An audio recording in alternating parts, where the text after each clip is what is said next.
Block स्तरीय विश्व दिव्यांग दिवस पालित ब्रह्मपुर स्थानीय बीसी प्राथमिक विद्यालय प्रांगण में रंगईलुंडा ब्लॉक स्तरीय विश्व दिव्यांग दिवस पालन करा इत्य अवसर में ब्रह्मपुर महानगर निगम 77 जन दिव्यांग छात्र छात्री तथा रंगईलुंडा ब्लॉक तरफ 27 जन दिव्यांग छात्र छात्री से पितामाता तथा अभिभावक माने अंशग्रहण करथिले।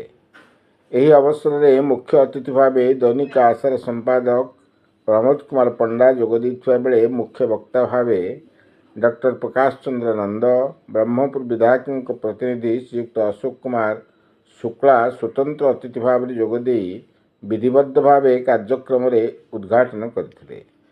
गोष्ठी शिक्षाधिकारी देवेंद्र बेहेरा स्वागत भाषण पूर्वक आनुष्ठानिक भाव कार्यक्रम शुभारंभ करथिले। दिव्यांग जन हेउचंती समाजर अविच्छेद्य अंग, सेमानक विकास रे ही आमर द्रुत विकास। एही वार्ता दे छात्र छात्री एवं अभिभावक मानकु उद्बोधन देथिले। एही परिप्रेक्षी रे पत्रिका प्रयास मंचासीन अतिथि द्वारा उन्मोचन करा जायतिला। छात्र छात्री मानक मध्यरे आलू चामच, बाल्टी बॉल एवं संगीत चौकी प्रतियोगिता अनुष्ठित होइतिला।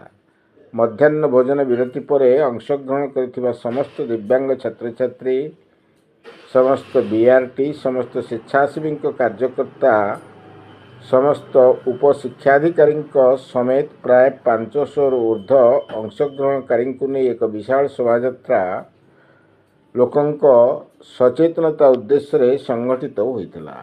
उद्यापन उत्सव में नवीन पत्रिकार संपादक तथा वरिष्ठ सांबादिक श्रीयुक्त रवि कुमार रथ मुख्य अतिथि भाव जोगदे विश्व दिव्यांग दिवसर ऐतिहासिक पृष्ठभूमि एवं यार तात्पर्य सहित सरकार द्वारा प्रचलित दिव्यांग छात्र छात्री मानक निमंते विभिन्न सरकारी प्रावधान संपर्क में आलोकपात करथिले।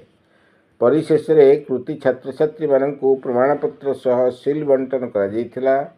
सभा शेष में समस्त अंशग्रहणकारी शीतवस्त्र सहायक उपकरण मिष्टान्न यातायात खर्च बंटन पूर्वक बीआरसीसी जगन्नाथ भूया द्वारा धन्यवाद अर्पण करा जायतिला।